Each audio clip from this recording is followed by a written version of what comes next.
Off the jump, I didn't think it was going to go that far, to be honest. But then it just kept drifting. I was like, oh boy, this is going to get out. And then I just kind of made the jump, and hopefully it went in my glove. Kind of really hasn't set in, but pretty cool. Obviously doing everything I can out there defensively and trying to have really good at-bats at the plate. And being able to do both in one game is pretty special. Well, that was, I guess, one of last night's heroes. Dalton Varsho, as the Toronto Blue Jays beat the Baltimore Orioles 3-2 in 10 innings. Dalton Varsho stole a home run from Ryan O'Hearn and hit a home run as the Jays backed up really, really solid pitching from Jose Barrios.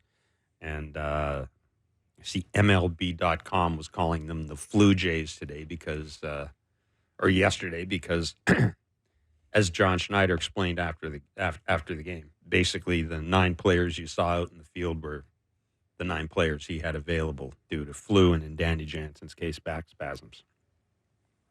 The Jays are 19-22 going into tonight's game, Kevin. It's early. We've talked about that, but it's clearly not early for this particular team.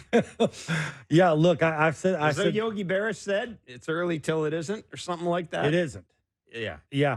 Look, I said we had this conversation yesterday, and I was saying the next 16 games, now the next 15 games. And if you go 12-4, or now if you go 11-4 in the next 15 games, you're 30-26. And look, this is sort of the games, right? When you're facing the Orioles for 2 more, and you get the Rays for 3, and then you get a little soft part of your schedule in the White Sox and the Tigers. Now, the Tigers not going to be the easiest of gets. They got some pretty good pitching, but if you grind out some at-bats and you continue to get solid starting pitching, and some of the guys in the bullpen start filling in the blanks and doing their job, healthy Jimmy Garcia, and it seems like Jordan Romano is starting to figure things out and throw a bunch of fastballs. And, look, this is sort of how they're going to have to win these games. But, if you're a Jays fan, you're only thinking get to 500. You get to 500, then you start having a serious conversation, because if they get to 500, that would mean that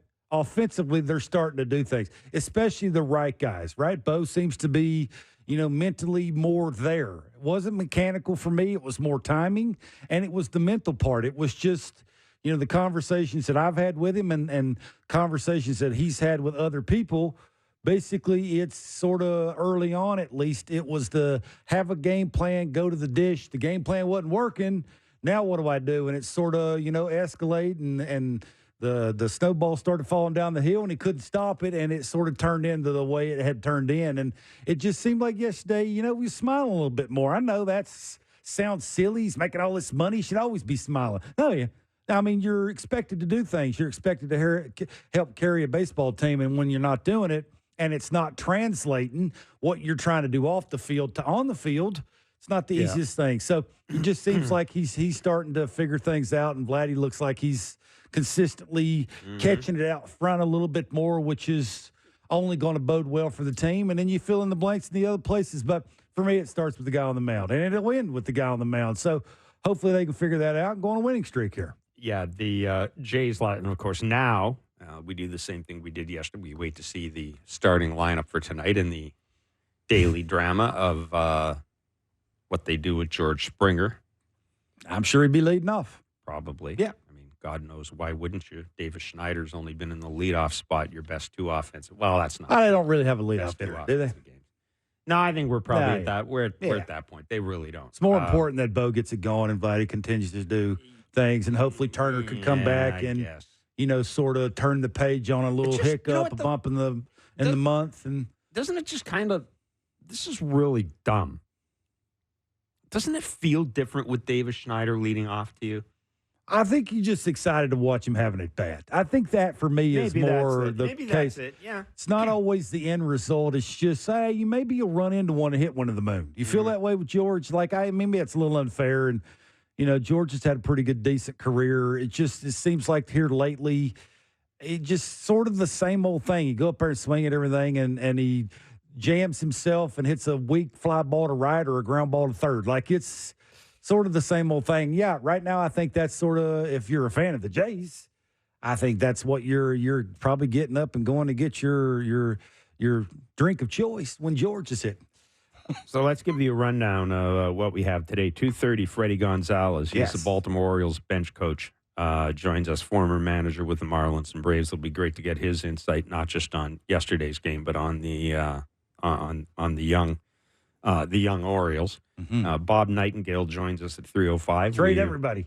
Well, Bob, of course, got tongues wagging with the putting out the possibility. Well, not the possibility, but reporting that Jordan Romano was on the Baltimore Orioles short list of closers. And quite frankly, Jordan Romano and Ryan Helsey are on the list.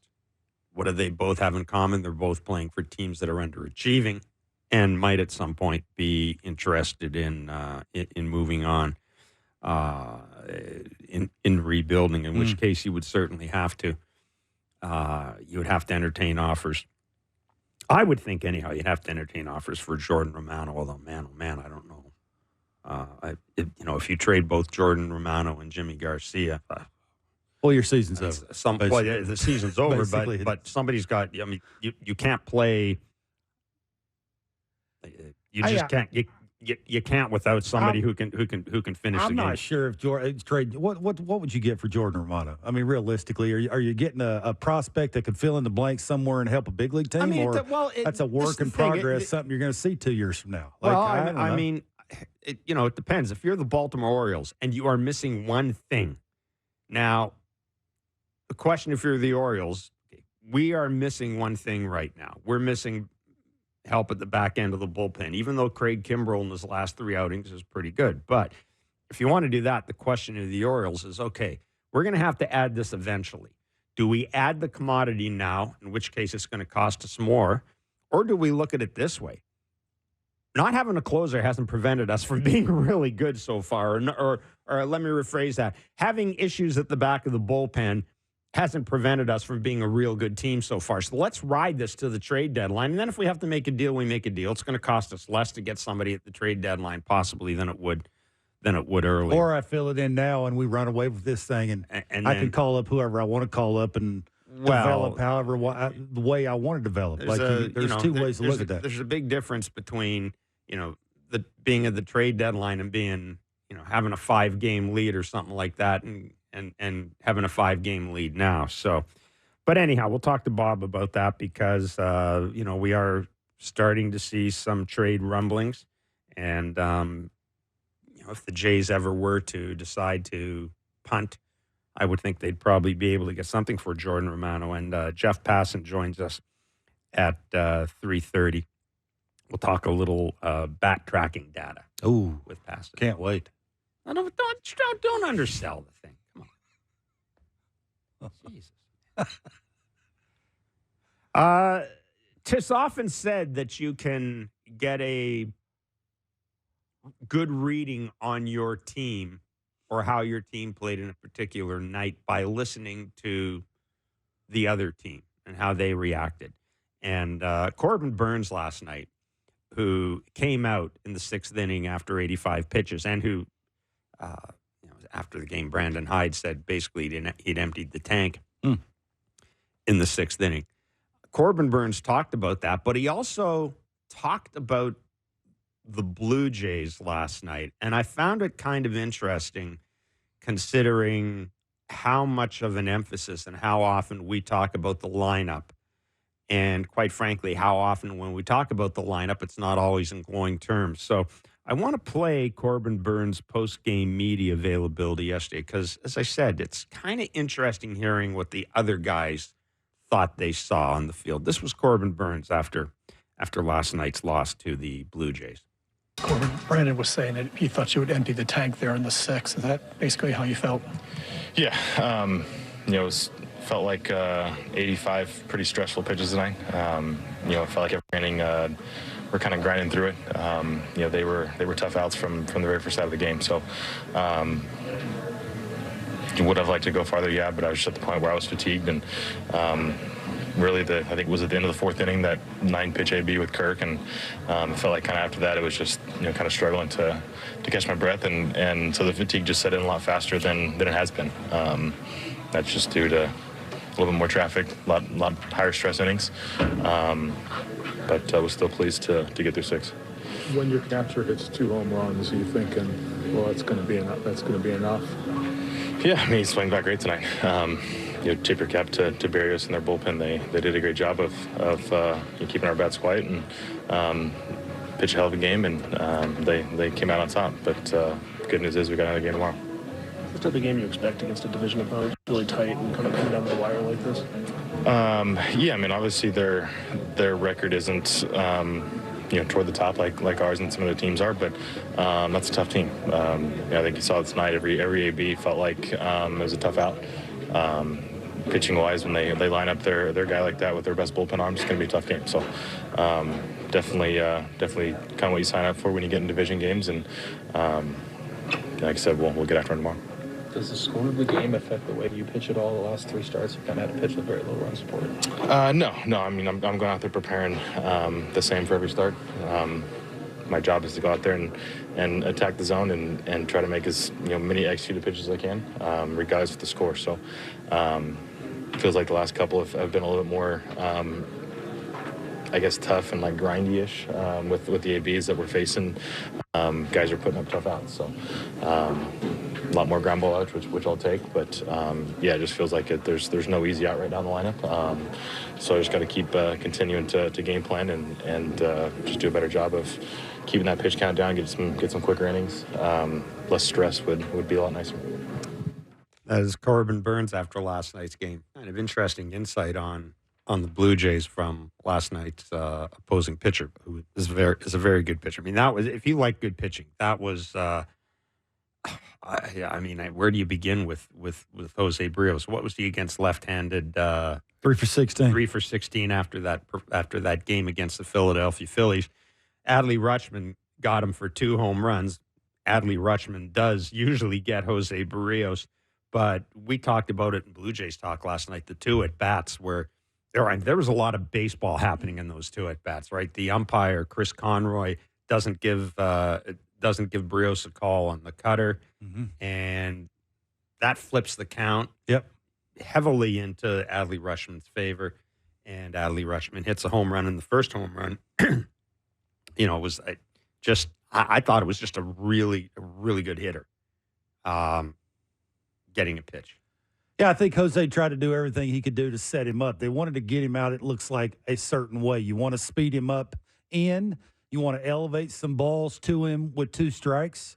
You want to keep him off balance. You want Fanny out using his arms, sort of waving at the baseball. I mean, they basically tried everything they could possibly try to get him out. You mentioned his first at bat. He had a sinker away. He had a 4-seamer in. He had a changeup down. He had a slurve back foot. He had the sinker up and in that he hit for the 2-2 homer. Like, he was giving him different speeds, different breaks on different kinds of pitches, different locations. Like, he was trying to be really unpredictable, not fall into any sequence that, Adley could, sort of hone in on and split the plate in half. Adley is a see-ball hit ball guy for me. It looks like he's just trying to get the foot down early and throw the barrel at the baseball because he has tons of talent and, can use the big part of the field, at least up the middle to the pull side. He can do damage that way. That's nice to watch a really good pitcher try and attack a really good hitter, and sometimes the hitter wins, even if you do make a good pitch. Even the home run that he hit, the difference is, right, 0-2, he's hitting 273 on the season. A 2-1 count that he hit the second home run off of, he's hitting 400. Like, it's just a huge difference when the umpire don't give you the cutter call and make it 0-2, and then you grind and you throw a non-competitive changeup and you double up on it. It was an okay pitch, wasn't a great pitch. It was a little up, but because it was 2-1 instead of 0-2, that's the swing count, right? It's against good hitters. You got to be real good and put the count in your favor. All pitching coaches, all pitchers, even hitters talk about that. You want to be very aggressive. You want to fight and claw to get to those certain counts. Even Burns was talking about that. I'm assuming that's what he's talking about the tough at-bats, and had trouble putting the Jays hitters away. They did a good job of covering, had good plate coverage on certain pitches, trying to throw barrel at baseball, put it in play. Not always going to hit dude hard that way because of the late movement and the power and the elite location that he can do it with multiple pitches. It's how you attack good hitters and good pitchers. So that's a really good game. Like, that was a team win. That's what they needed. Yeah, there was a lot going on. And the ninth inning, I mean, I loved what Jordan Romano did to Colton Cowser. Clearly, he's waiting for the slider. He gets him with a 98-mile-an-hour fastball. It was just, there were, on a night where they didn't have a whole bunch of guys because of the flu, as John Schneider said, kind of the 9 that were out there or the 9 we had, there were like 4 or 5 things that could have been turning points in the Orioles' favor, and the Blue Jays came out on top or bettered those particular matchups or made those particular plays, starting with Varsho's catch on that home run, which was on the potential home run, which was right after Adley Rutschman had hit a home run. So now if you're Jose Barrios, if you give up 2 home runs in the space of 2 pitches or whatever, that's problematic. But it was, and we'll see what happens tonight. It's Chris Bassett against Kyle Bradish. Momentum is only as good as the next day's starter. As we said, we'll wait and see what the lineup looks like. I know if George Springer goes back in the leadoff spot, that I'm just probably going to stay off Twitter. There'll be some eye rolling. If that's the case, there will be some eye rolling. Absolutely. And we've kind of beat that particular horse into the ground, I think, for the past couple of days. I mean, we can rage about it, but if it's going to happen, it's going to happen. What it was interesting hearing Buck and Dan before the game talk about, and I presume this was a conversation that John Schneider had with members of the media, but gets to something you said, and I think particularly with Bo. I think Bo told Hazel and Shai that he went to the plate last night. He just felt a little freer. And one of the messages from John Schneider before the game apparently was to be a little more aggressive, right? To be, I'm not going to say less passive, but to, all the stuff you talked about, just be a little more aggressive. Yeah, it's easier said than done when you've been stinking. Like, I mean, I'm wondering, a guy who's around the plate a fair amount. It's very hard to do. I mean, he's got elite stuff. He can command multiple pitches in quadrants that you can't get your barrel to, which is not the easiest thing. And if you chase him around the strike zone, it's going to be a real quick game. I think it's more with Bo that he has an approach. He's looking for certain pitches.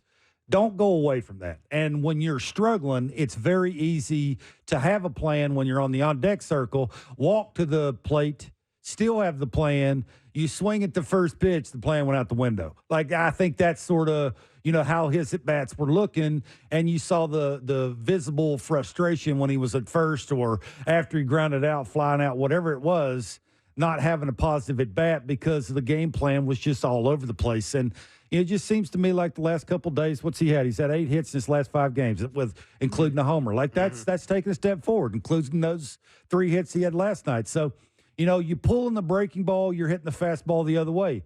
That's vintage Bo. Like, that's sort of what he does. Everything's happening in a phone booth. He ain't getting out there trying to get it. He lets the ball come to him just because of the timing and the mental fortitude to just overcome everything that he's thinking negatively.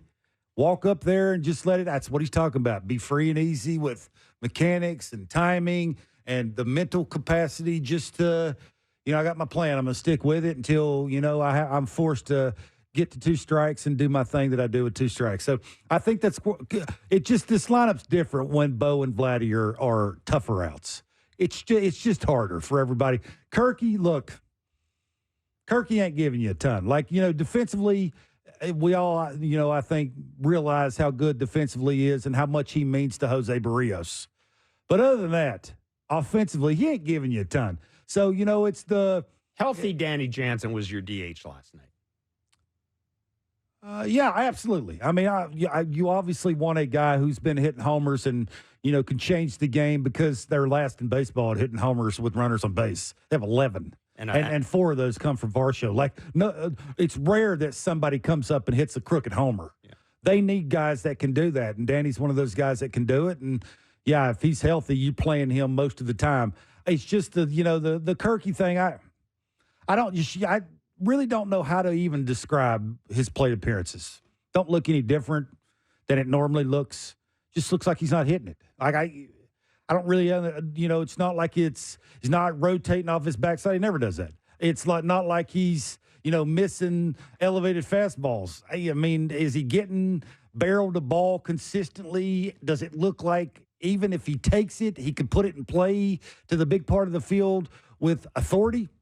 Not really. So, again, I just don't know offensively what he's bringing there. And for him to battle through with a tough pitcher, you can help in multiple ways. So, it's better for him, I think, to right now be pushing the right buttons. And you even see Barrios after he gets somebody out and he sort of fist pumps Kirky. And, it's that vote of confidence that we're on the same page and I trust you, whatever you're pushing, I'm going to throw it. So, I mean, whatever's working with that. Whatever's working for Jose Barrios, no question. Let's keep it going.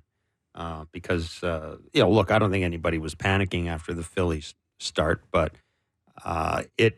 and then, of course, when you look at Jose Barrios' numbers against the Orioles, I mean, if you're going to pick a spot for a guy to rebound, for him to rebound from a poor start, it was going to be against the Orioles because, I mean, he's their dad. Yeah, there's no other way to put it. I think we need to be honest. The way they're going to go on a little winning streaks because of the guy standing on the mound. Yeah, absolutely. And how much he means to this team and what he needs to do every time he walks to the mound, whether it's fair or not. Mm-hmm. He needs to dominate people, and he did exactly that. Changeup was really good. Like having arm speed changeup and arm side changeup, getting some called strikes on it. Now that it's sort of opened up the inner part of the plate to the lefties. And, other than the 2 home runs he gave up, it was a bunch of weak contact, getting guys out front. They were very, very frustrated. Like, it seems to be that nobody can have an at-bat now just walking to the plate and seeing the baseball. It doesn't work that way anymore. Right. And it seemed like they were very in between. And I think a lot of that had to do with the changeup. So if you're Bassett, now, again, Bassett's a totally different pitcher than Barrios. It sort of feeds off of the two-seamer or the sinker. He can sort of do whatever he wants to do. Two-seamer, side-to-side sinker has that more, what would that be, 1 to 4 movement. So it's, he's got 2 different ones. If that's working and it's at a consistent velocity, he sort of can now be more unpredictable with all the other stuff that he wants to throw to the lefty. So like it was with Barrios, it will be with Bassett against the lefties. He's been much, much better in May against the lefties. I think in his 2 starts, they're slugging somewhere around 250. They were slugging almost 700 in April, the lefties were. So he's been better, and I think that's has a lot to do with the two-seamer, the sinker, and also the slow breaking ball. You're changing speeds. You can throw those for strikes, pitching down better, going to the quadrants that you want to go to and being a lot more unpredictable. I think he's going to give them a chance. That's all you can ask these guys to do. Give the lineup a chance to have the big inning. The weather in Baltimore might be a factor. Looking at tonight, a 44% chance of rain. If you look at the radar right now, there's a whole lot of green and a whole lot of yellow, and just a little bit of red as well around Baltimore. Tomorrow is an afternoon game, and that game, quite frankly, based on the forecast, is to say the least, is in jeopardy. Of course, we won't know until tomorrow whether or not the game is played. Both teams have an off day on Thursday, so that certainly opens the possibility, one would guess, of a game on Thursday. Hopefully, they can get tonight's game in, so we're not looking at one of those things where you've got a doubleheader on Thursday. But again, we'll keep you informed. Sportsnet 590, The Fan will be the first place you find out if there is any changes to the game, delayed first pitch, yada, yada, et cetera, et cetera. But right now, as I said, there's a 44% chance of rain this evening. Still mild, though, 20 degrees in Baltimore. Very quickly before we take a break, Kevin, I wanted to talk about something we talked about on Blue Jays Talk last night, and that was that play at first base that didn't need to be made by Jose Barrios going after the ball, throwing it to Vladdy, the base runner going down the baseline, Vladdy kind of plucking it and just getting his hand out of harm's way. Just very quickly, because I had a couple of people talk to me about that, and they were saying, they didn't have to make the play. Why did they make the play? The umpire, clearly, I don't know if the umpire actually clearly did say what was going on. I mean, clearly, the Orioles base runner acted like the ball was in play. Mullins acted like the ball was in play. Jose Barrios sure acted like the ball was in play, and Vladdy made the catch. Just tell us a little bit about that play very quickly. And because you talked about you were a first baseman, but you were a left-handed first baseman. Vladdy was a right-handed, is a right-handed first baseman. Yeah, me having my glove on my right hand, I could reach out and get the ball away from the runner, which is a big deal. You want to any hands that you have close to that runner that, basically can't run into your hands and hurt your hands in a certain way is a good thing. And if you're a right-handed thrower with your glove on your left hand, the ball is going to travel further, means the runner is going to be closer to your catching hand, and sometimes that doesn't bode well for the guy catching the baseball.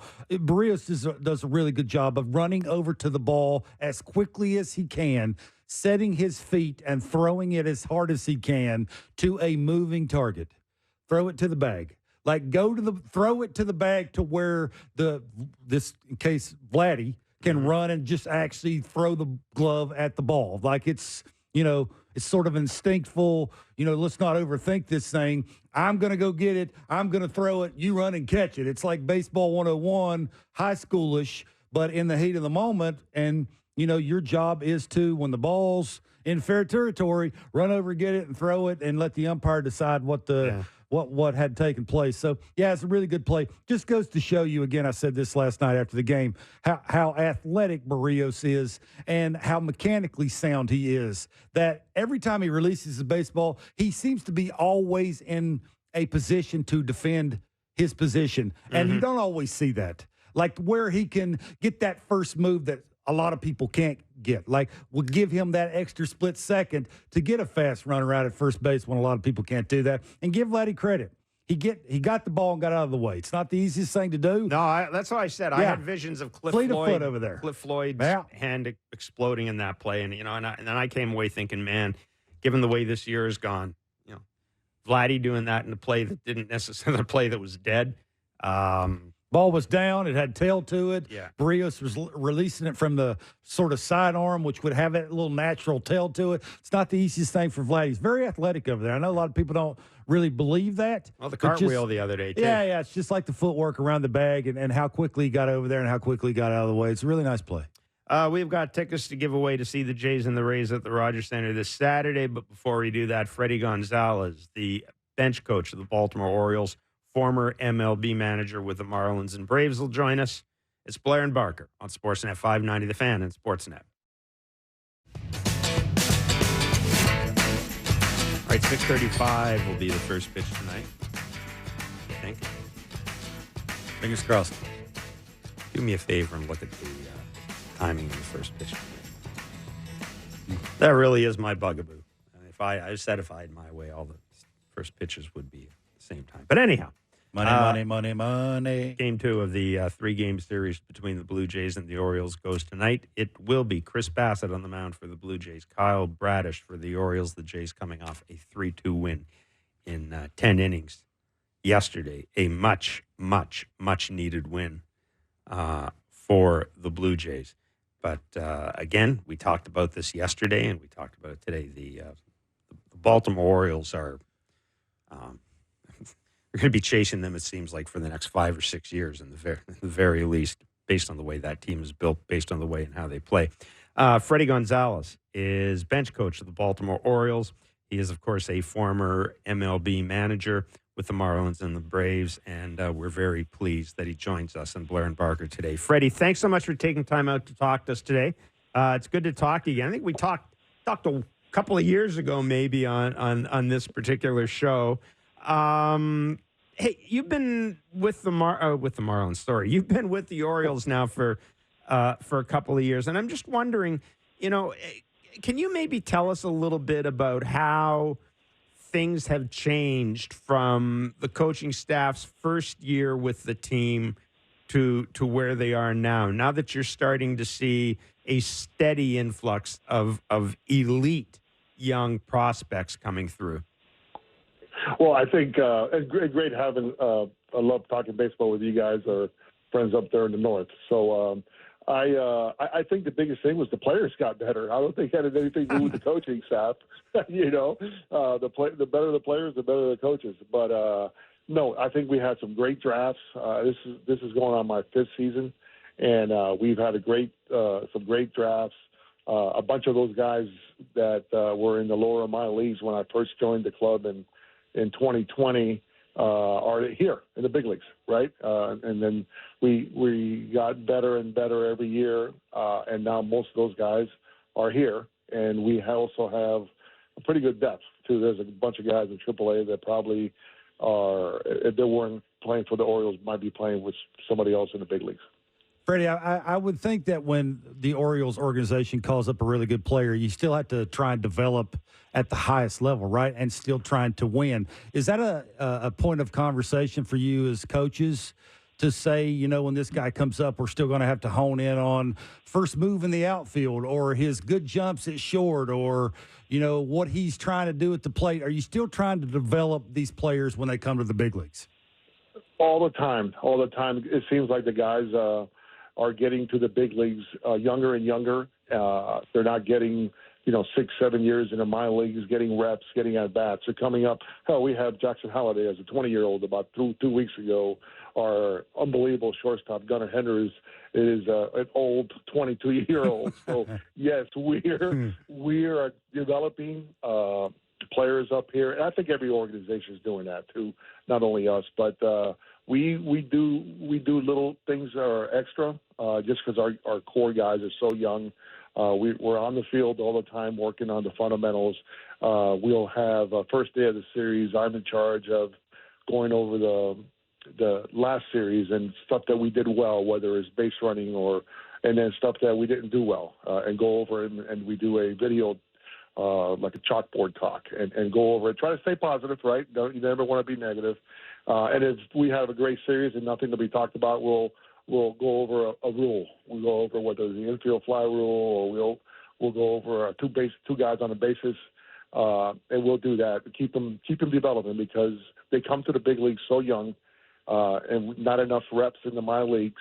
And so we got to continue to develop here in the big leagues. Freddie, you mentioned Gunnar, and Gunnar's going through it a little bit at the plate right now, just when it comes to, being a big leaguer. Like, I think that's the easiest way to say it. How do they handle it with youth? Like, when I was young, I would have had a real tough time trying to go through, and I did, going through the ups and downs and trying to figure it out on my own. Have you noticed is it easier for these guys to, not take it to heart as much as they used to, I think? No, I think it's harder. Oh, really? I think it's harder. And I think Gunnar went through it last year, right? Because some of these guys, Gunnar Henderson, Jackson Holliday, you could go on and on. They've never failed. They never failed a day in their lives, right? They've always been so much better in baseball than anybody else that they played in high school ball, maybe even in the minor leagues.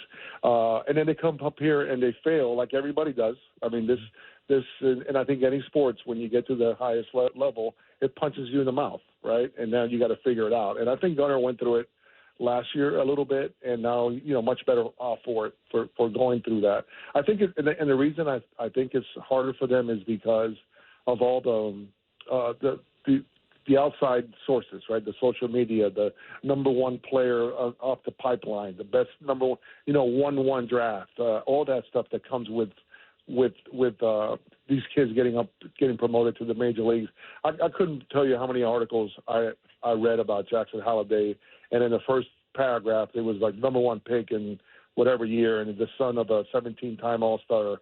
And it was like, oh my goodness gracious, this is just, how about just Jackson Holliday left that and hit his second baseman, Yeah. But no, so I think it's a lot harder. And then, there's a microphone in your face or a camera in your face saying, hey, you're the best player that ever lived here, and you're the number one player in the pipeline, and you're 0 for 10. What do you got going on?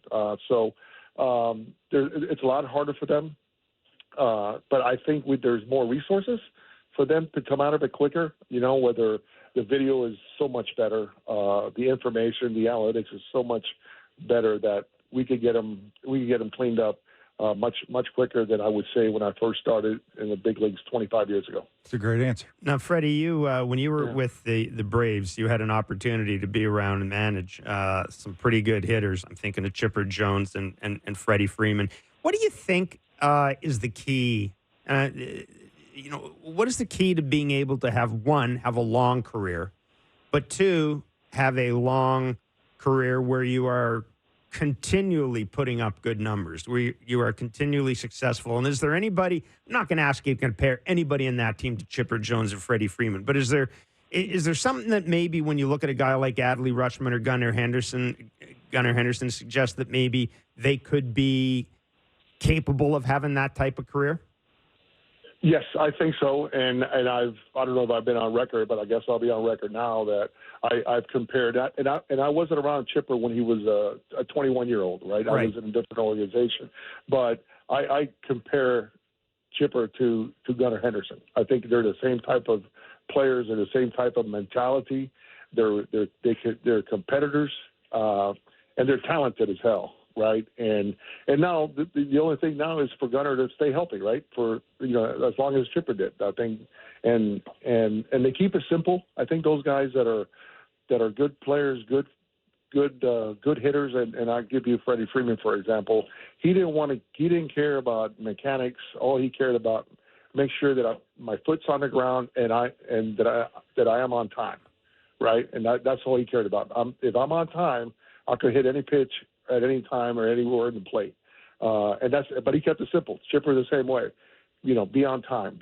Don't be late. Don't put that foot down late. And that's all they cared about. And they, so far, Freeman has been incredibly healthy. And this guy plays every single inning of every single game. And Chipper did that when he was a young player. And I see a lot of resemblance in Gunnar that I did in Chipper, and hopefully Gunnar has that same type of career. Jeff mentioned Adley Rutschman. Is there a next step for him? I know he had conversations about it. He wants to be more aggressive. Numbers say that he's trying to do that. His swing looks short and quick. Like, it just looks like he's way advanced to his years, right? He's a young kid, and it just looks like the at-bats, even the at-bats he had off of Barrios was trying to set him up yesterday to get him out with the sinker up. And for whatever reason, Adley wouldn't let him do that. In your mind, is there a next step for him? Could be catching, could be base running, could be a off-the-field mentor, could be a bunch of things. Is there something you're seeing, Freddie, from him? That would be next step. No, my biggest thing is my biggest thing for him is just staying healthy, and it's so when one of your best hitters, right, or maybe your best hitter, pure hitter, right, can hit for power, can hit for average, is your catcher. It's kind of scary, right, because you never want them not in the lineup, and obviously the days of catching 162 games are over with, but I remember Bobby Valentine telling me that about Mike Piazza, right? He caught him every single day because he was the best hitter at the time. And I'm like, and so Hyder does a really good job at DHing him every once in a while and just get him off his feet behind the plate. But it's hard to give him a full day off, right?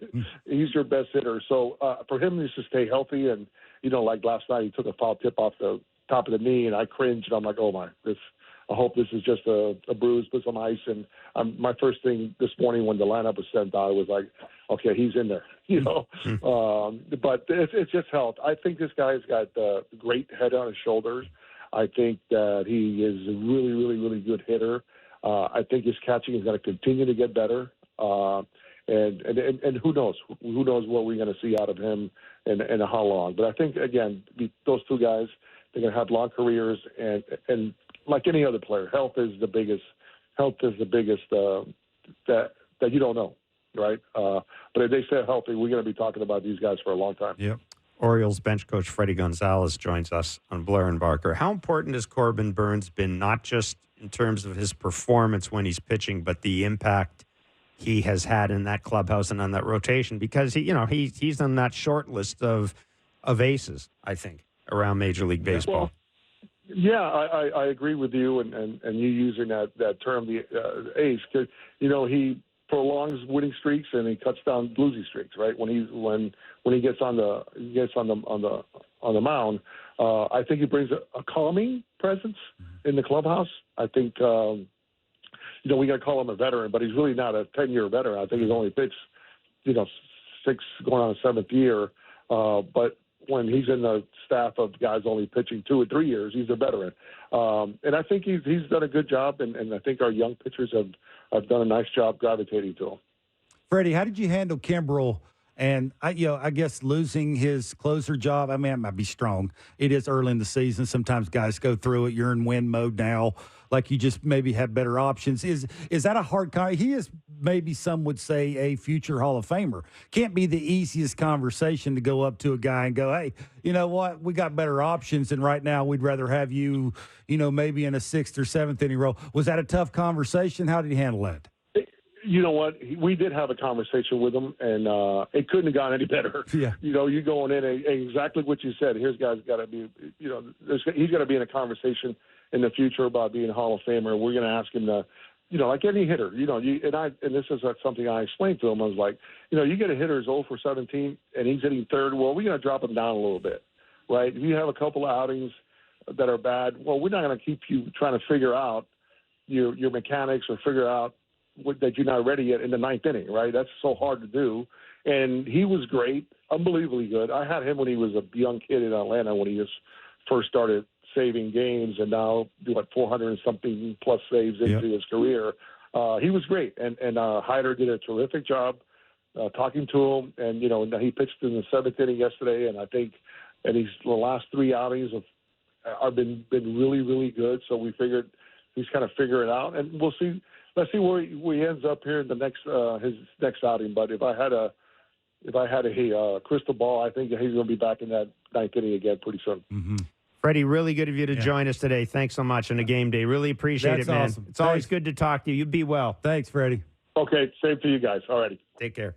Fredi Gonzalez is the Baltimore Orioles bench coach, former MLB manager with the Marlins. You got to have good people around a bunch of youth who's hungry and you're trying to get paid first, and then you trying to get them to win also. Like you got to have good coaches. You got to have good people. You got to have experience.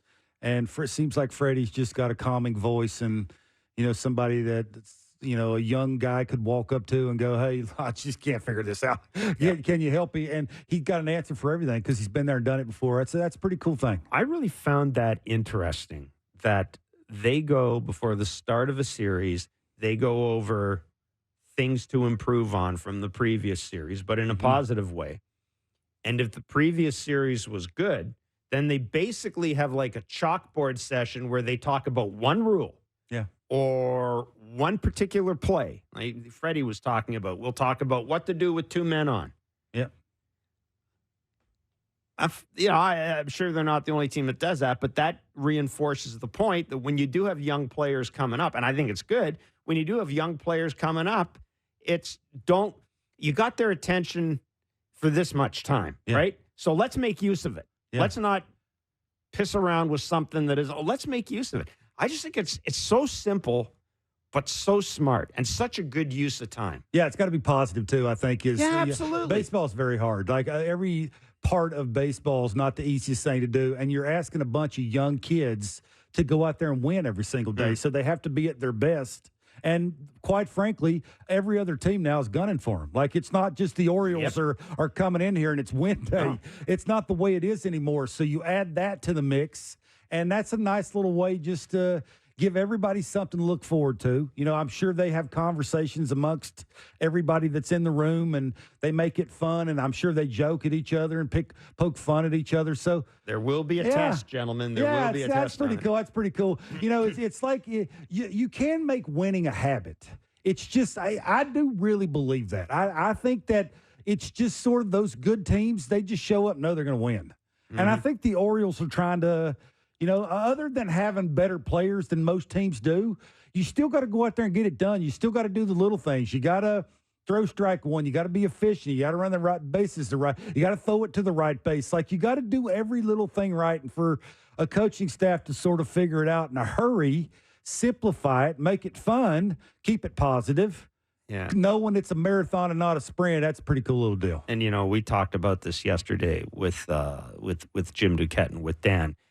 The Orioles are going to have to manage how they bring all those young players into the major leagues. When I say manage, they're going to have to manage. People don't like hearing about service time, but it's true. They're going to have to manage service time. They're going to have to manage who gets the big contract when. They're going to have to manage all this stuff. And we didn't talk about this yesterday. Buck referred to it in the telecast, and I wish I'd remembered it. But Buck also said, hey, don't forget when Jackson Holiday came up, they had T-shirts made up for his first game. Huh. Right? He had Cart before the horse. Well, a little. Exactly. I was going to say more than the cart before the horse, but the point being that it's not just always these guys are really good. Oh, here they come. Let's get them in the lineup right now. It doesn't always work out that way. And I thought about that yesterday, thinking about Colton Cowser. Like a guy who was a top prospect, but he's not the Jackson Holiday level of prospect. And how the Orioles brought him up and exposed him. He had a bit of a wobble, but they made the right call with him. They stuck with him. He's AL Rookie of the Month in April. And it's just, it's going to be, I think anyhow, it's going to be fun to watch how that team develops because I'm not certain we've seen a team have as many good young players and have so much money available. Like all the things that are lining up in Baltimore. Young players, no money committed long-term, a new owner who watches games in the stands and sprays the fans with water and who is a baseball fan. Like David Rubenstein he's a baseball fan. He's not doing this because it's an investment. I'm sure that's part of it. But he's doing it because he wants to go and sit in the stands wearing his Orioles jacket. And they have a lot of things lining up for them. And, the next step is going to be, I think we all agree, can they get that guy? I don't know if they're going to keep Corbin Burns. He's a free agent. But can they have that guy who is going to be, he's going to be your guy that's going to be your ace? Going to be your opening day starter. He's going to be the guy going in the first game of your playoff series. That, I'm sure, to me, is the only question. Maybe Grayson Rodriguez is that guy if he stays healthy. Maybe. I think it's how do you prepare for pressure? Like that. That is sort of the final piece. Don't you think they've already kind of felt that in a way? They won a division last year. Yeah, but and you know what? And then they got swept in the playoffs. Yeah, I mean, was that a big deal? Like you could sort of predict that, right? It was, you win a division. Nobody really thought you were going to do that. They thought maybe you were a year ahead of schedule, and now you get swept, and everybody sort of that's predictable. And then this year you're expected to win it all, and I mean, just the pressure of. You saw Gunnar yesterday throwing things, yelling at himself, like he's going through a little bit. How do they handle that part of it? Like they are just oozing talent. Like it is just running all over the field. It's just that if you could derail it anyway, it would be sort of refining that and keeping those struggles smaller. And that, for me, when you listen to Fredi talk there, that's sort of what Fredi and the coaching staff job is to figure out ways to keep it fun, keep it positive. This is only shorten those little. Exactly. This is only temporary. Whatever those little things are. It could be anything, right? Defensive, running the base. Like it could be any part of the baseball part of it. How do you keep them smaller and keep sort of the talent and those woes all together? That's, the mental side of it. Again, I just listening to Bo talk and talking to Bo, and Bo's going through that. And how you handle it and how you separate it, how you have fun at it. And I mean, baseball's the hard. It's the grind, man. It's a marathon, and a lot of guys have to practice figuring out the marathon. Like you have to go through it. So it's fun to see them how they figure that out. What was the word that Corbin Burns used in his post-game interview? It was kind of grindish.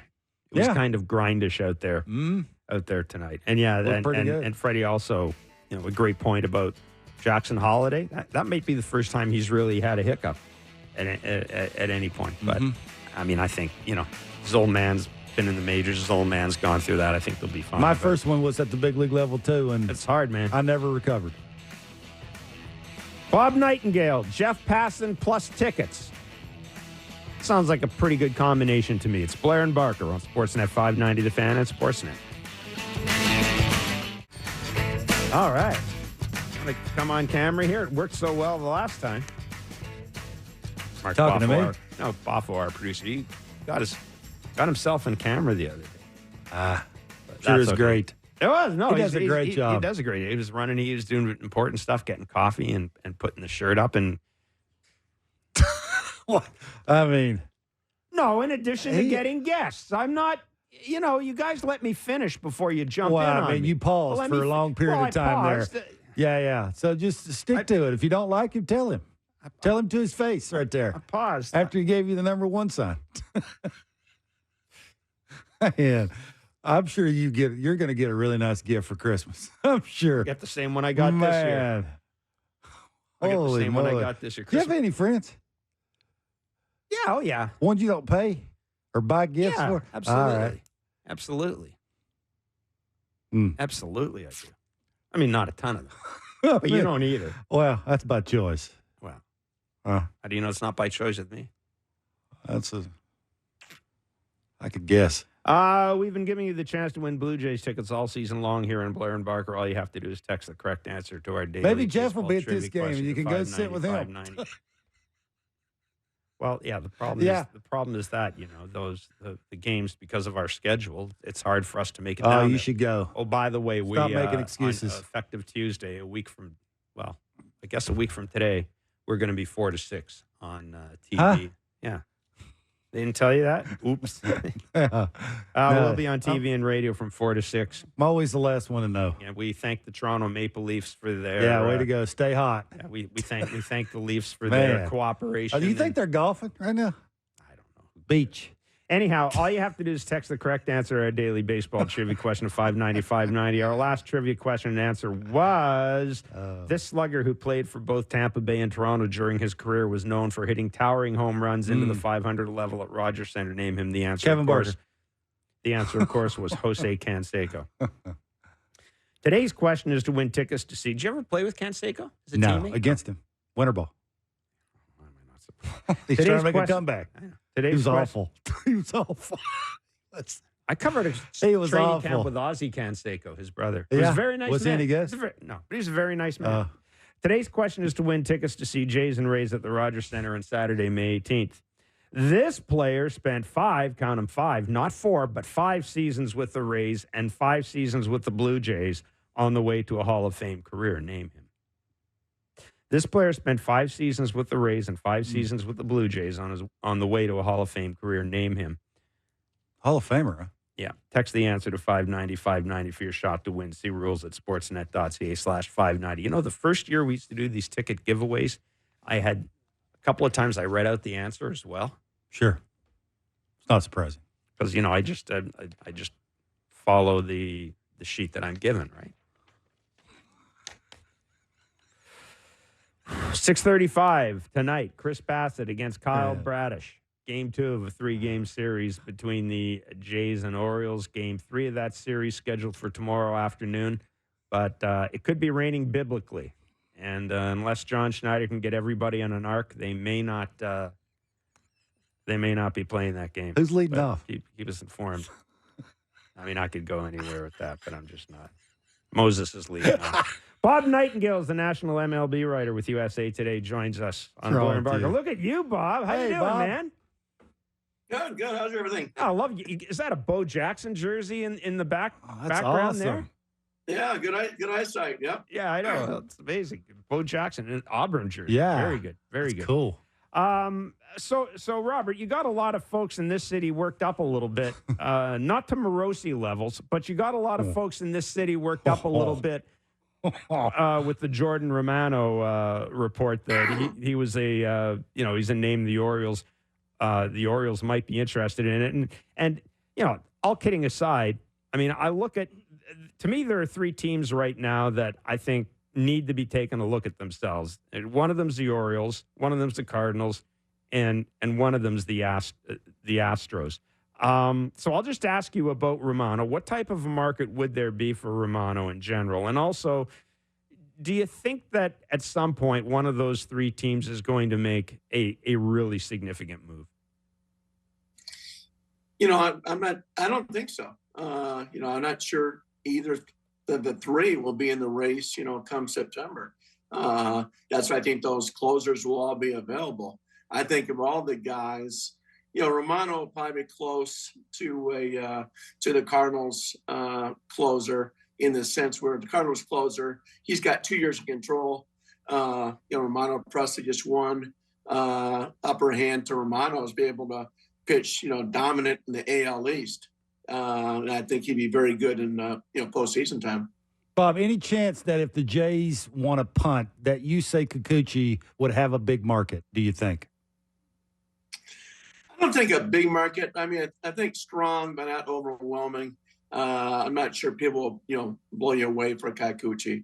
I really don't. I think Romano market, though, would be very strong because I think every contender in baseball could use the guy. Yeah. Yeah, and we talked about this a little bit when you look at what the Jays did last year when they were contending, adding Jordan Hicks to kind of to help out, to bolster the back end of the bullpen, with Jordan Romano. We've already seen the Miami Marlins make a significant deal, Bob, with Luis Arias. Do you think we're going to see more? Now, it's May 14th today, but do you think we may see more deals before the end of the month? Now, we're kind of in that period now where people are focusing on the draft, I think. But do you think we may see more deals before the end of the month here? I think only if it's the Marlins. I mean, the Marlins are, punting early. So I think they're letting everybody know, hey, our guys are available. You want to make a bid, go ahead. I think everybody else stays tight until closer to July 30th, like normal. I just think what the Marlins did is abnormal. And I think they'll keep on telling teams, hey, whoever you want, make an offer, and we may deal them. Bob, what do you think the Astros do? I think they hang around. I just think the owner is too aggressive. He wants to be in the playoffs. And look, the AL West is down. I mean, here's Texas Rangers just lost 4 in a row. Only scored 6 runs in Colorado. That's almost impossible, particularly with an offense like that. So since that division's wide open, I think they hang around and still try to go for this thing. One of the things that we've talked about in this show, and indeed has been talked about in the city in general, is the fact that both Bo and Vladdy are eligible for free agency at the end of next season. Now, I understand there's not necessarily total similarities between them and Juan Soto, but seeing how successful that Juan Soto deal has worked out, I think for both teams, based on what I saw from Michael King the other night, do you think that there is a greater likelihood of Bo and Vladdy being dealt now than not now, but being dealt this year than maybe we really anticipate? I don't think so. I mean, you would think in the offseason, Blue Jays will try to extend both or see what the price tag will be. If they can't get it done, then maybe so. Blue Jays have been a tease for years now. You think about the Blues, they should be doing what the Orioles are doing. But those guys, the team is never gel like the Orioles team. So I don't see it. I thought the Padres, the Nationals got a great return from the Padres. Then the Padres were able to spin off Soto, get maybe 70 cents on the dollar. But Soto didn't do much for the Padres. That was a bitter disappointment. What he's doing with the Yankees is what the Padres thought would happen. Never happened. Bob, with hitting down throughout the entire league, do you think that'll affect the market any whatsoever? Well, I do. I mean, I think Alonso looking for over $200 million. I don't see it happening. Even a guy like Soto. I mean, who's going to be in the Soto market except the 2 New York teams? I don't see a team offering over $400 million outside those 2 clubs. I really don't. I mean, Dodgers don't need him. I don't see the Cubs going after him or the Cardinals. So we'll see what his market brings. But yeah, I think all these guys that got, small market deals last winter, I think that may have an effect and be influence next year's market as well. Now, I know on the weekend you had a chance to see the Padres and the Dodgers. We were talking about this. Both Kevin and I watched that game Friday night. And, Bob, it felt like September from a distance. And it was such a tremendous game. So well pitched. Arias getting the winning hit. It's funny because I always make this point to people that we tend to really have an East Coast bias here. And when you talk to people about rivalries, it's, wow, Red Sox, Yankees. And I think those 3 teams on the West Coast, the Giants, Padres, and Dodgers, I think the rivalry between them, I think that's the strongest in baseball. But certainly the Padres and Dodgers and Giants and Dodgers is the strongest in baseball, I think. Well, the thing of the Padres-Dodgers is one-sided. I think the Dodgers consider the Padres like a little brother. Mm-hmm. It means everything to San Diego. It's a one-team town. The Dodgers, I don't think, consider the Padres a rival. I think the Giant-Dodger rivalry, is for real. Going way back to Roseboro, Koufax days, that sort of thing. But the Padres, it makes their season. When they knock out the Dodgers that year in the playoffs, they can live off that for the next 20 years. Bob, 40 games into the season, what's your biggest surprise so far? I think it might be Milwaukee Brewers. I didn't see them staying around first place, particularly when you trade away Corbin Burns, number 2 starter Woodruff's gone. You lose Wade Miley, Devin Williams, our closer, gone. So I didn't see them hanging around. And then, of course, teams like Kansas City, even Oakland to a degree, just that they're 3.5, 4.5 back in the West. Scouts like Oakland this spring, not to be a 500 team, but everybody said they're going to be a whole lot better than they used to be. Bob, really good of you to join us, man. Thanks so much. Thanks a lot, Bob. Sure, my pleasure. Take care, guys. See you Take later. care. Bob Nightengale of USA Today. Yeah, the Brewers have, I've kind of looked at my list of surprising teams there, and I expected less from the Brewers. Plus, of course, they didn't have Craig Counsell. I know the manager, isn't the be all and end all. Mm-hmm. But my goodness, they just seem to have such a good handle on what they're about as an organization. Yeah, I guess the National League's so top heavy with the 3 behemoths and the Phillies, the Dodgers, and the Braves and then there's everybody else. And there's really nobody you look at that goes, okay, in a series they maybe have a chance. There really isn't. We're in the American League. There's like 10 teams in the American League in a series. Yeah. I mean, you could throw a bunch of teams in there and not be surprised and make an argument for most of those teams to move forward. National League, it's really top heavy. I know the Brewers is a nice little story, and you're sort of begging and reaching for a 4th team or maybe a 5th team to sort of take over the reign and beat up on the top 3 teams. But I just don't see it. They're so far apart from everybody else, even probably the teams in the American League. Those big 3 teams in the National League, that it's like the Brewers. How serious can we take the Brewers? It's like they do just enough to be relevant during the season. And in September and October, you're like, you could take the Brewers and leave the Brewers. It's like, because here comes the 3 big teams. And, the Phillies look like they're set to sort of be that all year, pain in the you-know-what. And that's not normal. So it's just like maybe this is the Phillies year. Maybe this is the year the Braves will take a step back. I was going to say a tick. Maybe this is sort of the year that the Phillies and the Dodgers are going to meet and be, sort of what everybody wants to see. So, it's the National League, I think, is almost cut and dry to a point. And the American League, I think, is a little bit more wide open. Listen, I'll be really interested in seeing the trades that are made within the American League, because I think there are teams in the American League that with the right trade, Mariners.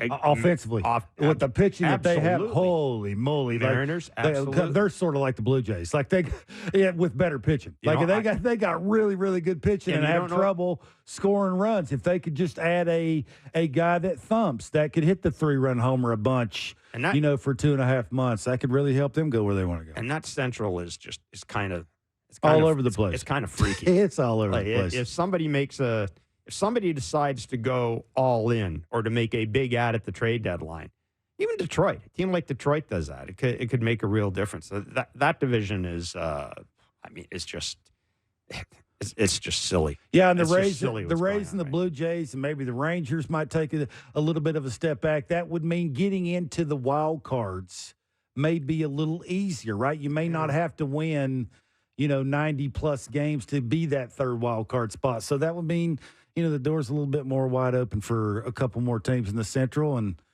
that may mean that other GMs that weren't going to do things in the American League might start to do some things, because some of the teams that were expected to, make a serious run at it may not be doing that. So that's intriguing. It's just intriguing listening to Bob talk about those teams and what they're trying to do and what they're not going to do. And I don't know about how I feel about Jordan Romano. I don't know what, is he – say you put him on a Dodgers team. Where's he pitching? I'm just saying that's say you put him on a Braves team. Now the Braves having some things in their bullpen, like he might be an 8th inning guy on that team, or a legitimate occasionally 9th inning guy. But there's I just don't know what. Would he be the first one that you would be trying to trade if you were punting? If you're Ross Atkins, that's my question. The thing I would say is he would get the biggest interest in your mind. No, but might I, if I do have Jimmy Garcia still. If you're the Orioles, who would you want more, Jordan or Jimmy? Right now, they're in win mode now because of who their ace is. Right now, I mean, I would. It's not an easy question, is it? To answer. I haven't seen Jimmy enough in the 9th inning. Jimmy. Well, I mean, you're talking about that 7th inning on. You're talking about pitch in the middle of the order. That's not what they're talking about. Well, you can win a game in the 8th inning too. Yeah, but I think that and I think Fredi Gonzalez answered this a little bit. Craig Kimbrell is probably going to be their closer in another week. He'll probably go back. Maybe he might even close tonight or tomorrow. Yeah. I mean, you don't know. He's had 3 good outings. Mm-hmm. And throwing strikes a little more. But again, I look back at the Jordan. I think Jordan Romano can be like Jordan Hicks. That's the way I put it. He could be the guy that helps. He could be your second guy for the 9th inning. He could be the guy that helps you in the regular season. And then in the postseason, when you need your lockdown guy, maybe Jordan Romano becomes the setup guy. How much do you get for him? I mean, what did the Jays get for Jordan Hicks? What did the Cardinals get for Jordan Hicks? Now, Jordan Hicks was a free agent after his stint with the Jays. Jordan Romano's not a free agent next year. It's the year after. Yeah. So you're getting Jordan Romano for a year as well. There may be teams, especially the Orioles. Maybe if you're the Orioles, look at this. You're going to have Felix Bautista back next year. Mm-hmm. So maybe Jordan Romano this year helps you out with Craig Kimbrell. Then next year helps you out with Felix Bautista, or gives you that security blanket. If for whatever reason, trading a Canadian to the best team in the American League in your division. I don't know, man. Good luck. I don't know. You know what? Normally I wouldn't, but if you're the Blue Jays and you are looking at moving, you got to get. You don't have a stacked farm system. You don't have a lot. There's not a lot happening on the fringes of this roster right now. There isn't. There's not a lot. You're getting the Romano replacement, trading Romano. No, you wouldn't. Well, that's the whole point. There is if you're not gonna, why? Why would you get? Because you're still going to need to close out games. Well, closing out games may not be that important if you're in last place and you're 16 and a half games out. Well, you still got some key players here too, though. I mean, that rotation's pretty good. Like, that's my point is it's not an easy call, right? I think Romano's the sign that you're doing a complete rebuild. Yeah. And the thing we should say is, there's no pressure to trade him. It's not like, at least as far as I can tell, I don't think ownership's picked up the phone and said, hey, come on, let's move some guys. Yeah. There's no pressure to trade him. But I can see where a team would take a guy like that and have him as their maybe closer for a couple of days and setup guy. But no, does he scream difference maker? No, he doesn't scream difference maker to me by any stretch of the imagination. I still think his biggest value is probably to the Blue Jays. Right? No question. But things can change. Yeah, things can change. I think Yusei's going to, there's going to be some people calling for him. There'll be some for Jimmy. There'll be some for Danny Jansen. Like there's some names that you could probably get rid of. And the big two would be the interesting conversation and all that. And what could you get for him? And that's the thing too, right? Hitting's down. That's why I asked Bob that. Hitting's down throughout the entire league. Like, what's that going to do to the market? Like, they're not hitting as much as they were a year ago this time of the year. So how is that going to affect what you would be giving up or willing to give up for a guy? Will you get as much because hitting is down, right? If I'm getting a guy like Bo Bichette or Vladimir Guerrero Jr., I want them at their best.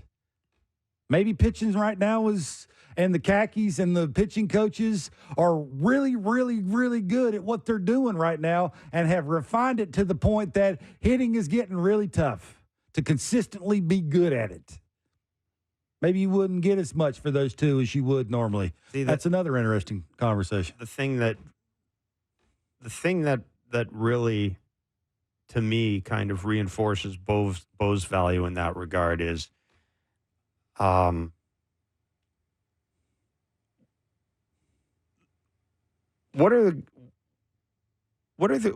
a greater chance of happening at the start of the year? Bo Bichette hits 300, leads the league in hits, or Vladdy hits 50 homers, or even 40 homers. Like what Bo gives you more, depending on what you're looking for. Mm-hmm. I think Bo gives you more certainty than Vladdy does. I guess, again, I think you're going to, if I'm giving up a bunch for either one of those, I'm going off which one has more talent. Well, you're going to have to. Which one has more talent? Who can carry my team for 3 weeks at a time? Well, be realistic about it. Which of those two can? That's a great question. That is a tremendous, that is the $1 million question. Right? Like they're going to ask for a lot. Yeah. You have to have the right answer for that question. There is a big difference, though, between trading a guy with 2 years left before free What if I agency wanted to and a move year Bo and a to half second? left? Am I still going to get the best out of Bo? Because some good teams might want to do that. I would think that a really good team already has their shortstop. Would be my guess. Or they may may have an older shortstop that they're going to look to move. Well, there you change go. position. There you go. So there is a lot of intriguing conversations around one of the reasons, all of that. One of the reasons Bo makes sense for a team like the Dodgers, and a lot of people have linked Bo with the Sure. Dodgers in the past, is look at their middle infield. I mean, Gavin Lux is just a guy. Mookie Betts is their shortstop right now. Or You could put Betts base. at second, put Bo at short. Or I'll tell you Bo's what, hitting seventh in that lineup. and I'll tell you what, if I'm Bo and I got a chance to join the Dodgers, and they say, and we'd like you to move, I might like you to move to second. I might think of that if I'm Bo. I'm still in the camp too. I want to see if the Jays get above 500, what Ross would do. I really want to see that. Right now, you're not really doing anything to ever push the front office's hand to think that they need to go out and get a guy who can hit 25 homers the last 3.5 months of the season. Like, that's what they need, right? They got 11 homers runners on base. It's last in baseball. And 4 of those have come from one guy in Dalton Varsho. Yeah. I mean, it's just not good enough. So I'm just saying, say they win 11 out of their next 15 and be 30-26. I just keep throwing that number out there because if they could go 4-2 in this 6-game sort of good team stand, and then the next 10 that they face are against lesser teams, you go 8-2, and you're cooking with gravy. What would Ross do then? Would he talk? Would he come out and say, have conversations that now they've done enough to show us? And because if they do that, the people that we thought were going to be really good offensively now are starting to be that. And now you're pushing the envelope enough and pushing the hand of the front office to go out and do something else. I don't know, maybe. Well, you do. I mean, there is that. There's always that aspect where you have to force you force the front office. Do you owe it to the rotation to do it? Rotation is good. See, I don't think it. Do you owe it? Yeah, in a way you do. Yeah, to be nice, but I don't think that. I don't think Ross. I mean, put it this way: the rotation was better last year than it is this year, and Ross didn't do anything in the offseason to help the rotation. Really, he didn't. If you have to get, if Alek Manoah keeps being the Alek Manoah that we just saw, maybe you use that to trade to get whatever you need. I'm just throwing that out there because they don't have a ton to go out and try and get a guy who can thump and drive in a bunch of runs by only one hit, right? They just don't have that in their order. They're not a threat when it comes to that. And what would you give up to get it? You don't got a ton to do that. So then you're trying to poke and pick and prod from your big league team to do it. The obvious name would be that guy throwing in your 5 spot. All you really need to do, I think, if you're the Blue Jays, you're not going to go out and get Pete Alonso. Go out and get another Justin Turner. That's all. It's the same thing you could have done in the offseason. I wouldn't get a guy like that. It's not sexy, and fans won't get all worked up. But go out and get another guy like that. Yeah, maybe. I don't know who that would be. Yeah, go out and get go out and get Teoscar. Go out and get a proven middle of the he's hitting cleanup for that. That other team. Yeah, I know. Yeah. But go out and get a proven middle of the order run producer. Good luck. Yeah. But I mean, didn't they have an entire offseason to do that? I mean, I don't again, there are teams that are scuffling that maybe you can take a look at. Absolutely. But urgency. Yeah, that'd be nice. That's what I said. I'm just intrigued to see if they do get on a little run here in this little stretch that they could get on a run with, especially the way Bo and Vladdy are starting to look offensively. And say you get Turner hot again, like he was at the beginning of the season, hitting a few more homers with the way Bo and Vladdy are getting on base. I would assume they're going to move Bo back up in the order, right? As soon as he continues to do these kind of things, you would certainly think that would happen. You get a little traffic on the bases. Turner starts hitting some homers. Maybe they have to run it by George Springer winning first. some games. I don't know. Thought we weren't going to go down this road anymore. We aren't. But we are going to break. And after our break, Jeff Passan of ESPN will join us. It's Blair and Barker on Sportsnet 590. Bat speed.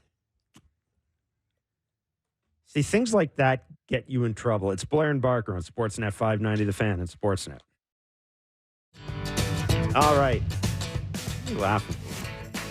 You. Just the back and forth with our technical staff. Yeah, you're amazing. Thank you. Mm-hmm. It's nice to be thought of in that We've way. hit a home run with you, for sure. You'd be hitting in the middle of my order, Jeff, if I were manager. Oh, we'd have to run that past George Springer first before we do it. Hey, can't we do any better than that? 6:35 will be the first pitch tonight. I love Gibby, too. I think Gibby knows that his voice appears on Gibby this could station. care less. No, Gibby doesn't. Come on give a now. rat's You ass. serious? That's true. Chris moly. Bassett against... Yeah, well, yeah, I mean, yeah. Chris Bassett against Kyle. Okay, enough there. Chris Bassett against... I'm trying to spit out Kyle Bradish here. Damn it. Yeah. Chris Bassett against Kyle Bradish tonight at 6:35. Blair and Barker doing Blue Jays talk following the game. Tomorrow's an afternoon game, but keep your eye on the weather because it does not look that great right now in Baltimore. Of course, It's raining forever. It's raining forever. It's biblical. It's biblical. Hey, let's talk some bat tracking data. Yeah, let's do it. Because I know Barker's been waiting to do this. Jeff Passan of ESPN joins us on Blair and Barker. Mr. Passan, thanks as always for joining us. Seldom have I seen Kevin as excited as when he started reading bat tracking data. Oh boy, his excitement. Kevin, how hard did you swing? You think? Really hard. That's why I wasn't in the big leagues very long. Really, really, really hard. That makes no sense. I was really, because when the harder you swing, the bigger your swing gets. It's not short and quick like it should be. I'm just going to stand I back. was a swing from the hip guy. I was trying to get that thing down and get it singing because I only had like one A swing. One at bat, one good swing, and I was going to use that thing to the best of my ability. So, I would, I was a little all over the place with that. That's why guys like Wyatt Langford and Lars Nootbaar and Corey Seager, there are a couple others like Colton Cowser. They have short swings and generate a lot of bat speed. Yeah, that is the benefit for a guy like that. Especially like Langford, 74 miles an hour, and a swing length that's under 7 feet. Like if you can have that compact swing and swing it extremely fast, Juan Soto is like an average swing in terms of length, but like 5 miles an hour over average. He is like all of this data, what it tells me more than anything else is that Juan Soto is the best hitter who's alive right now. How would I benefit if I were a hitter if you walked up to me and told me this stuff? Like, how would this help me? Well, here's the thing. I don't want people to get mistaken in thinking that swing harder or faster equals swing better. That's not true. I mean, there's some guys who are at the top of this bat speed list who are not very productive hitters. One of them you guys saw in Toronto for the last few years. Matt Chapman's not having a great year. He swings really fast and he hits the ball really hard, but there's not a lot of sweet spot contact. And that, that's the takeaway that I think we need to have from this. It's not this idea that if you learn to move the bat faster, it will automatically make you better. It's almost like if you learn to throw a ball harder, the chances of you getting better are higher, but it's not automatic that it's going to happen. And we need to understand when it comes to baseball players, there's no one silver bullet. There's no panacea to make you really good. Your body may be better learning to square a ball up and learning to flatten your bat path than it would be trying to swing harder and move that bat faster. You know, Luis Arraez is a good big league player. He swings slower by multiple miles per hour than anyone else.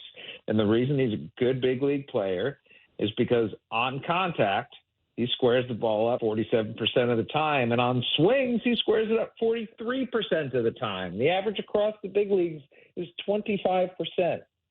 18% is almost twice as good at squaring up a ball when he swings. And to have that skill, it makes up for that lack of bat speed. You know, it was funny when this story came out, or when StatsCast unveiled this, because we saw Ken Rosenthal last week did an article. We talked to John Schneider about this, about sort of some of the issues that younger hitters are having when they come up to the majors, because of the difference in pitching between the AAA and the major league level was more pronounced than it's ever been. But I also kind of, it seems that in the past 3 years, Jeff, when we talk about great advances in baseball or big advances, we're talking about pitching. Are we getting to the point where, and I'm not saying this data because of this data specifically, but are we getting to the point where there might be more of an emphasis placed on, I don't know, I don't want to say developing hitters, but sort of incorporating analytics into hitting, into the swing, into that stuff more than we have in the past, just because pitchers are so far ahead. I could be wrong on this, but it just seems to me whenever I talk about stuff, it's always, spin. Pitchers are going to labs to learn how to spin and different grips, et cetera, et cetera. Is that going to help? I mean, if we focus on hitters, is that going to help, Jeff? Like, is there enough to be gained there by hitters to make it worthwhile? Yeah, I don't know. I just do you guys know what the Traject machine is? I have heard of it. I would not be able to identify it. So Traject is a pitching machine that can replicate literally any pitch thrown by a big leaguer down to the spin rate, the spin axis, the velocity. It takes pitches that have been made at the big league level and makes them again in a batting cage. And not only is the ball coming out the same way that it did when the guy threw it, but it's got like his silhouette on a video board, so it looks like he's actually throwing it. Now it's missing the extension and the actual like human being, but it's about as close as you're going to get to replicating it. Traject machines can be used in game. So if you're about to face a pitcher and you want to go see Paul Skeens' arsenal, for example, you can go have that machine throw a four-seamer, a splinter, a curve, a change, and a slider. You can face all of them in the minutes leading up to your at-bat against him. I don't know if there's a better tool out there to prepare a guy to go out and have a positive experience as a hitter. And so maybe in the lab, Jeff, they do figure things out and how to deal with pitching, but pitching's so damn good right now. I don't know.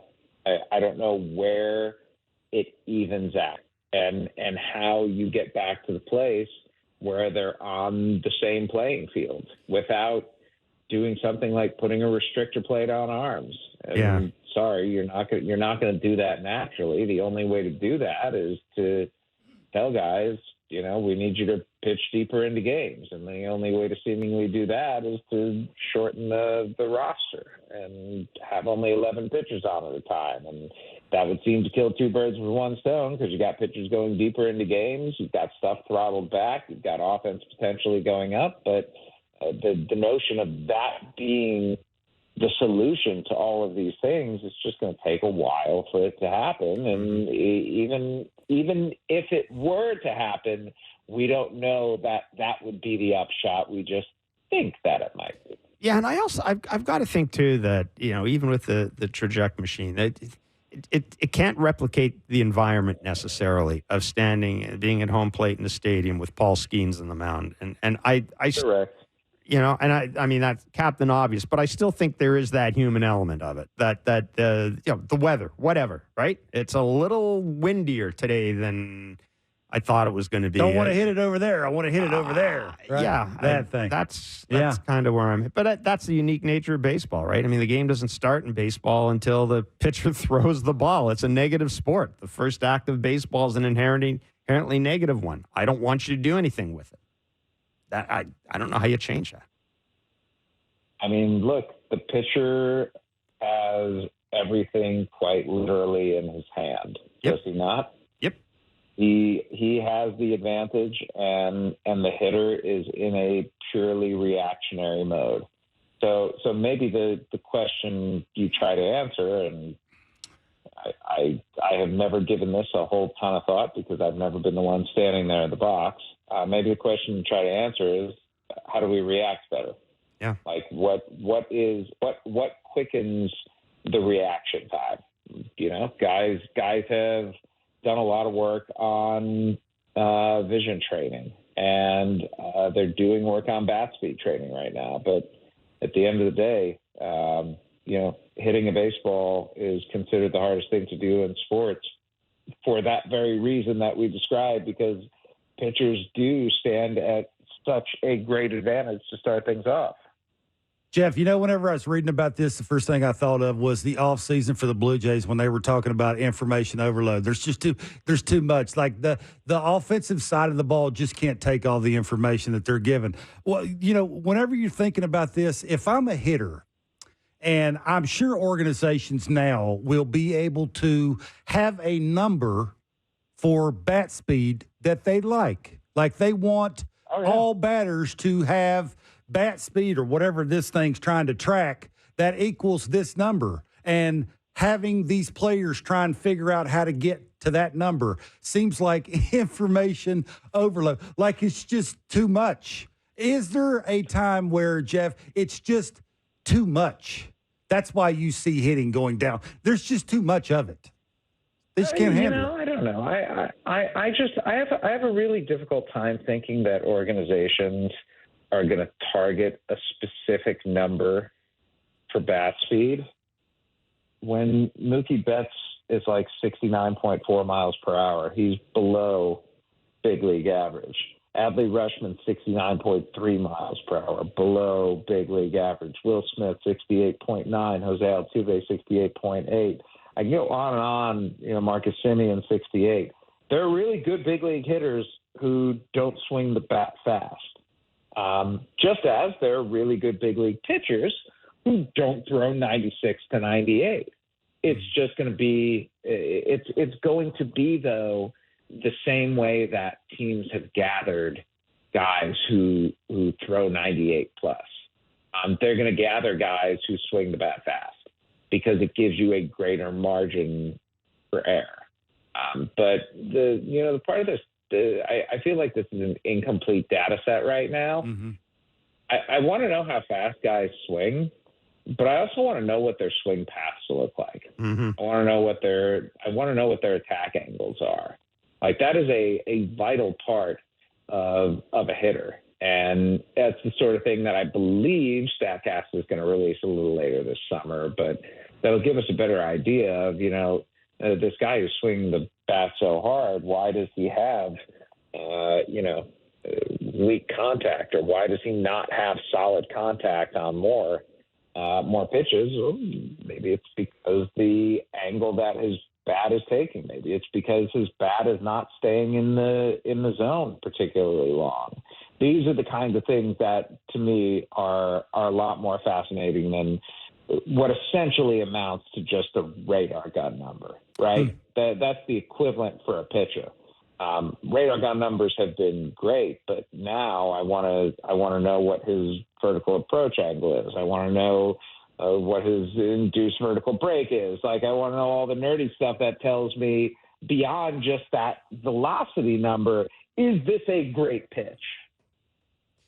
Speaking of great pitches, and you mentioned Paul Skeens a little earlier. Yeah, obviously he's a huge deal. I saw a little bit of his start. Saw him a little bit in spring training. Throws hard. Yeah, throws really hard. Mm-hmm. Jeff, what is it about Paul Skeens that separates him from other highly touted prospects that we've seen? Understanding that it's one major league start right now, but what separates him? Or what will separate? I don't know. I don't know if anything will separate him because I want to see him stay healthy. If he stays healthy, that's what'll separate him. The fact that he stayed healthy when no one else does. But for now, what's separating him? He's the total package. He's got enormous size. The fastball velocity is nothing to be trifled with. But beyond that, it comes in from a pretty low slot. So it's got it's not like full-on Christian Javier action, but it's got some funk to it because it's not a traditional over the top or even high three quarters. It's a little bit lower slot.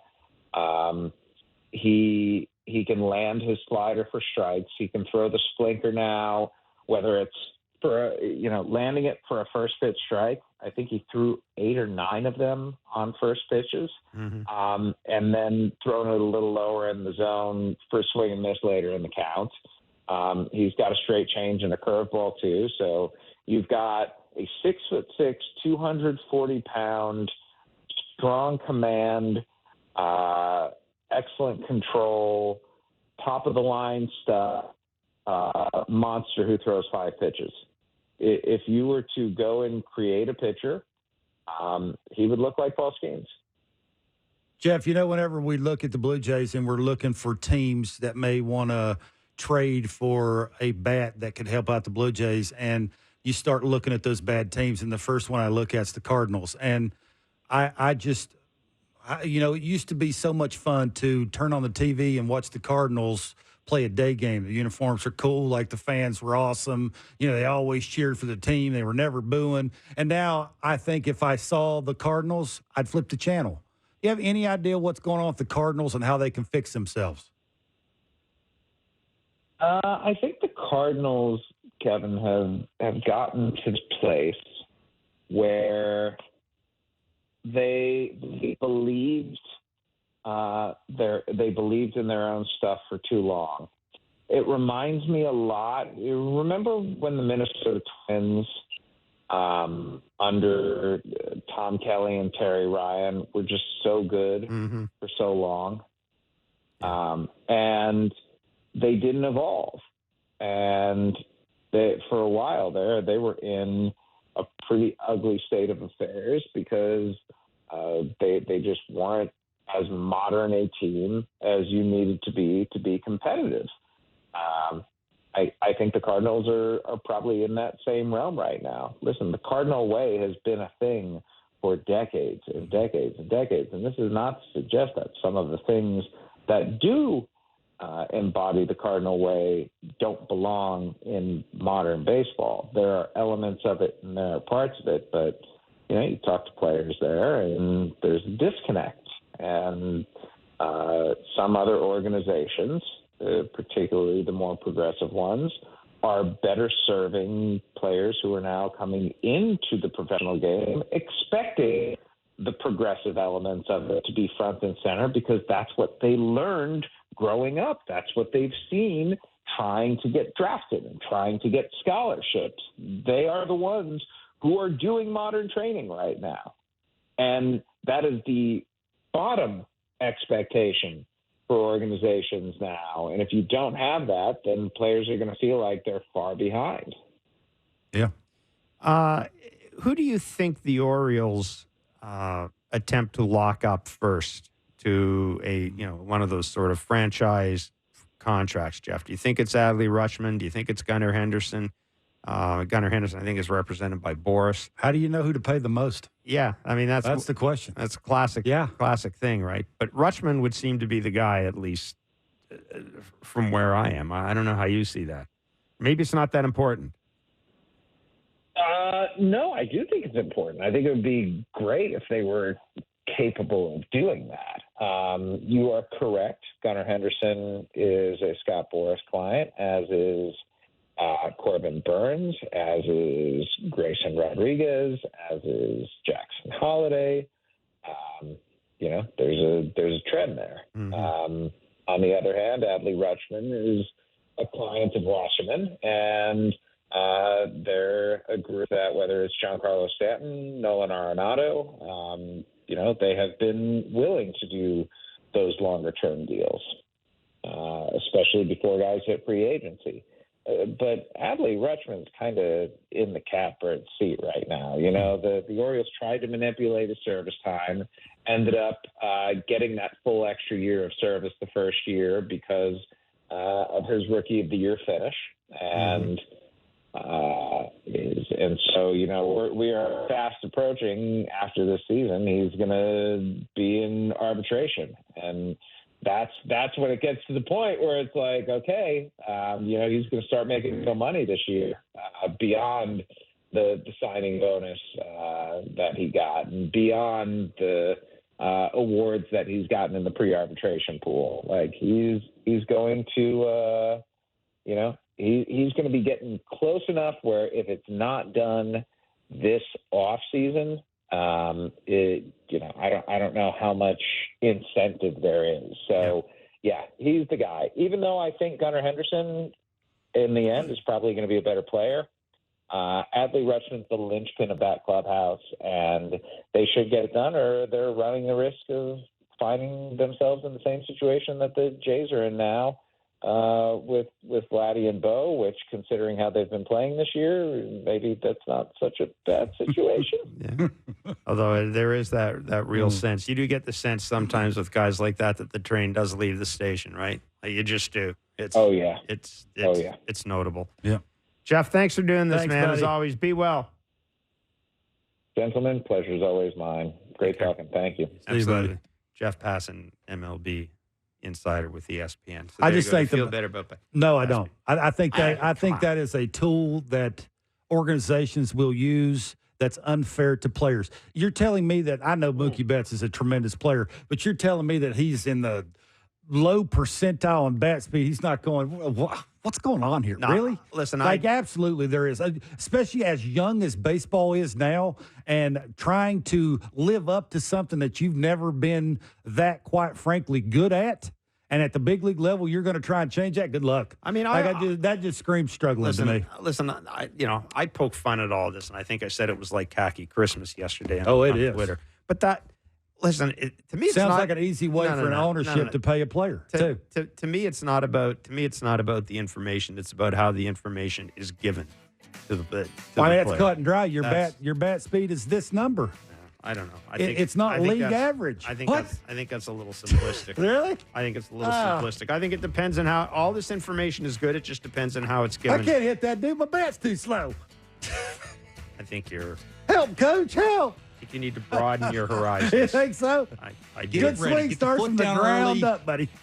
Okay. Broaden your horizons. Speaking of broadening horizons, I have no idea where this is going. That's it for us today. We will be back tomorrow. Sometime, depending on the Blue Jays schedule with Blue Jays Talk. I do know this. We'll be doing Blue Jays Talk following the game tonight. I got a feeling it's going to be a winning edition because I'm feeling unduly optimistic today. See ya.